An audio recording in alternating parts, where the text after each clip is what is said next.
हुआ करती थी। उस नहर के पास एक आम का पेड़ था। उस पेड़ पर ढेर सारे आम लगते थे। उसी पेड़ पर एक चुड़ैल रहती थी। उस चुड़ैल को आम बहुत पसंद थे।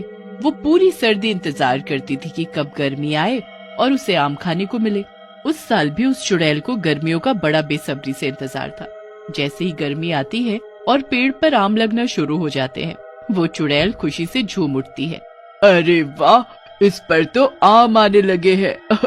अब ये जल्दी बड़े हो जाएंगे और मुझे ढेर सारे आम खाने को मिलेंगे। चुड़ैल बड़ी खुश होती है कि उसे जल्द ही आम खाने को मिलेंगे। पर तभी वहाँ नहर के पास कुछ लोग आते हैं। वो लोग नहर के आसपास कुछ देखने लगते हैं। नहर के पास एक बूढ़ा आदमी बैठा होता है जो उन लोगों से पूछने लगता है। अरे भाई, क्या बात है, क्या देख रहे हो? अरे आम का पेड़ कुछ ज्यादा ही झुक गया है, हम इसे देखने आए हैं। हाँ, आए दिन यहाँ पर कुछ न कुछ हादसा हो रहा है, पर क्या हो गया ऐसा? बच्चे इस पेड़ पर चढ़कर पानी में कूदते हैं। कल ही एक बच्चे का सर पत्थर से टकरा गया और उसको बहुत चोट आई है। अब गांव वाले चाहते हैं कि इस पेड़ को यहाँ से हटा दिया जाए, तो इसलिए हम इसको काटने आए हैं। पेड़ को काटने वाली बात सुनकर पेड़ पर बैठी चुड़ैल सकपका जाती है। उसे तो समझ ही नहीं आता कि वो करे तो क्या करे। नहीं नहीं नहीं, ऐसा नहीं हो सकता। अगर ये पेड़ कट गया तो मैं किस पर रहूंगी और आम कैसे खा पाऊंगी। मोहन और हरिया अपनी कुल्हाड़ी लेकर उस पेड़ को काटने में लग जाते हैं। चुड़ैल ये सब उस पेड़ पर बैठी देखती रह जाती है और कुछ ही देर में वो पेड़ कटकर नीचे नदी में गिर जाता है। पेड़ पर बैठी चुड़ैल फिर भी उस पेड़ को नहीं छोड़ती और वो भी पेड़ के साथ नदी में गिर जाती है। ये तुमने अच्छा नहीं किया, मेरा घर मुझसे छीन लिया।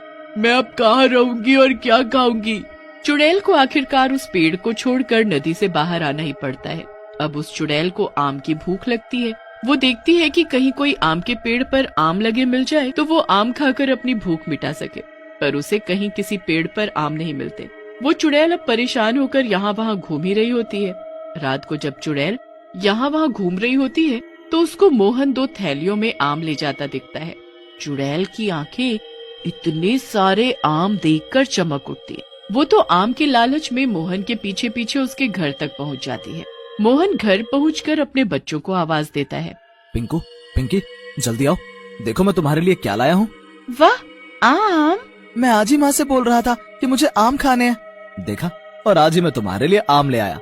अब हम सब खाना खाने के बाद आम खाएंगे। बस फिर सब लोग साथ बैठकर खाना खाने लगते हैं। खाना खाने के बाद ही पिंकी के पेट में दर्द होने लगता है। उसके पेट दर्द के चक्कर में सबका ध्यान आम से हट जाता है। काफी रात में जाकर पिंकी का दर्द ठीक होता है और सब सो जाते हैं। सारे आम अब ऐसे ही रसोई में रखे रह जाते हैं। सबके सोने के बाद अब चुड़ैल वहाँ आती है। वो रसोई में जाती है और आम देखकर खुशी से पागल हो जाती है।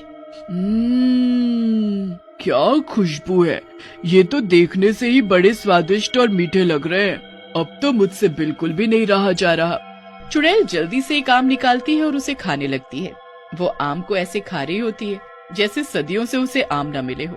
चुड़ैल आम की गुठली तक एकदम साफ कर देती है। अब एक आम से चुड़ैल का न पेट भरता है और न मन। वो फटाफट दूसरा आम निकालती है और उसे भी मजे लेकर खाती है। धीरे धीरे करके वो चुड़ैल दोनों थैलियों के सारे आम खा जाती है और वहाँ बस छिलके और गुठलियाँ रह जाती हैं। आज तो मजा आ गया। ऐसे आम तो उस पेड़ पर भी नहीं लगते थे जैसे मुझे आज खाने को मिले हैं। चुड़ैल आम खाकर वहाँ से निकल जाती है। अब अगली सुबह पिंकू और पिंकी स्कूल के लिए उठते हैं। माँ, स्कूल के लिए आज एक काम भी रख देना। हाँ, मैं अभी दोनों के लिए आम रखती हूँ। अब जैसे ही मधु रसोई में आम लेने जाती है तो वहाँ छिलके और गुठलियाँ देखकर तो वो हैरान रह जाती है। वो गुस्से से पिंकू को आवाज देती है। पिंकू, इधर आओ अभी के अभी। माँ की आवाज सुनकर पिंकू जल्दी से रसोई में जाता है। तुमसे जरा भी सब्र नहीं हुआ ना? ये मासूम बनने की कोशिश मत करो। पिछले महीने भी तुमने झूठ बोला था और इतनी डांट खाई, पर तुम्हें तो डांट का कोई असर ही नहीं होता। पर मैंने क्या किया है माँ? तुमने ये रात को सारे आम खा लिए ना? मैंने तो एक भी आम को हाथ नहीं लगाया माँ। कल रात को पिंकी के पेट में दर्द हुआ, इसलिए हमने आम खाए ही नहीं थे और मैं तो पूरा वक्त कमरे में ही था। हाँ, ये भी सही बात है, पर फिर आम खाए तो खाए किसने? और वो भी इतनी सफाई से कि एक गुठली पर जरा सा गूदा भी नहीं छोड़ा। 1-2 दिन में वो ये बात भूल जाते हैं, पर चुड़ैल रोज कहीं न कहीं से अपने आम खाने का जुगाड़ कर ही लेती थी। वो कभी किसी के घर घुसकर आम खाती तो कभी किसी के। गांव के लोग बड़े ही अचंभे में थे कि आखिर आम गायब कहाँ हो रहे हैं। फिर एक दिन कुछ औरतें कुएं के पास खड़ी इसी बारे में बातें करने लगती हैं। जाने क्या हो रहा है हमारे तो पड़ोस में। क्या हुआ बहन? अरे 2 बार से हमारे घर से आम गायब हो रहे हैं। क्या बोल रही हो? एक दिन हमारे घर से सारे आम गायब हो गए थे और बस गुठली और छिलके ही मिले। हाँ, बस ऐसा ही कुछ मेरे घर भी हो रहा है। जब आम लाओ सुबह तक गायब। हाँ सही में, कल ये पूरे 5 किलो दशहरी आम लेकर आए थे। हम दोनों ने एक एक आम खाया और बाकी रख दिए, पर सुबह देखा तो आम की जगह बस गुठली और छिलके ही मिले।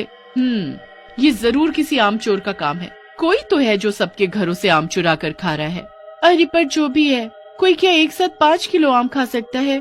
हाँ ये तो सही कहा तुमने। मुझे तो ये कोई मंकी मैन का काम लग रहा है। एक बार मैंने सुना था कि शहर में मंकी मैन घूम रहा है। बस सभी औरतें यही सब बेकार की बातें करती रहती हैं और चुड़ैल गांव से आम चुरा कर खाती रहती है। अब काफी दिन हो जाते हैं और लोग बड़े ही दुखी हो जाते हैं। उनको जानना होता है कि आखिर ये काम कर कौन रहा है। एक दिन गांव वाले उस आम चोर को पकड़ने की योजना बनाते हैं। वो गांव के बीचों बीच एक आम का टोकरा रख देते हैं और उसके आसपास जाल बिछा देते हैं। उसके बाद सब यहाँ वहाँ छुप जाते हैं। थोड़ी देर बाद वहाँ आम चोर चुड़ैल आ जाती है। आम की टोकरी देखकर उसके मुंह से तो पानी टपकना शुरू हो जाता है। आम, आम, इतने सारे आम, वाह वाह, मजा आ जाएगा आज तो। चुड़ैल बड़ी खुश हो जाती है और जल्दी से उस टोकरी के पास जाकर बैठ जाती है। फिर उसके बाद वो एक एक आम निकाल कर खाना शुरू कर देती है। एक आम वो एकदम सफा चट कर देती है और कुछ ही देर में पूरी टोकरी खाली हो जाती है। आम खाने के बाद वहाँ बस छिलके और गुठलियाँ रह जाते हैं। उन साफ सुथरी गुठलियों को देखकर सब लोग समझ जाते हैं कि ये काम किसी इंसान या बंदर का नहीं बल्कि एक चुड़ैल का है।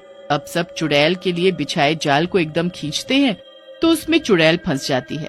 हाय ये क्या हो गया? ये जाल कहाँ से आया? ये क्या हो रहा है? जब चुड़ैल पूरी तरह जाल में फंस जाती है तो सब गांव वाले उसके सामने आते हैं। तेरी वजह से हम गांव वाले कितने दुखी हो गए हैं। हम अपने लिए आम लेकर आते हैं और तू रात को आकर उन्हें सफा चट कर जाती है। इतने दिन हो गए हमें परेशान करते करते। अब देख हम तेरा क्या हाल करेंगे। सच में इसे तो बिल्कुल मत छोड़ना कोई। तुम लोग ये मेरे साथ अच्छा नहीं कर रहे हो। मैंने तुम्हारा क्या बिगाड़ा है? तो हमने क्या बिगाड़ा है? आम तू हमारे चुरा रही है और उल्टा हमें बोल रही है।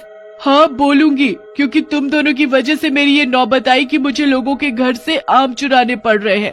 मैं तो अपना शांति से बिना किसी को परेशान किए उस नहर के पास वाले आम के पेड़ पर रह रही थी। उस पेड़ के आम खाकर अपना पेट भरती थी और आज तक मैंने किसी को कभी परेशान नहीं किया। पर तुम दोनों एक दिन वहाँ आए और उस पेड़ को ही काट डाला। मेरा घर और मेरा आम दोनों मुझसे छीन लिए।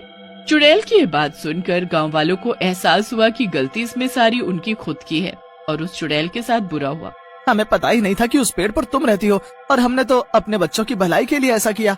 मेरे पास एक रास्ता है, पर फिर तुम वादा करो कि फिर कभी हमारे घर के आम नहीं खाओगी। कैसा रास्ता? मेरे घर के पीछे मेरा लगाया हुआ एक आम का पेड़ है। उस पेड़ पर हमेशा आम लदे रहते हैं। तुम चाहो तो वहाँ जाकर रह सकती हो और तुमको आम भी खाने को मिल जाएंगे। अगर ऐसा है तो मुझे कोई दिक्कत नहीं, मैं वहाँ चली जाऊंगी और कभी किसी के आम नहीं खाऊंगी। बस फिर गांव वाले उस चुड़ैल को जाल से आजाद कर देते हैं और वो चुड़ैल उस आम के पेड़ पर हमेशा के लिए चली जाती है जो बूढ़ा आदमी उसे बताता है।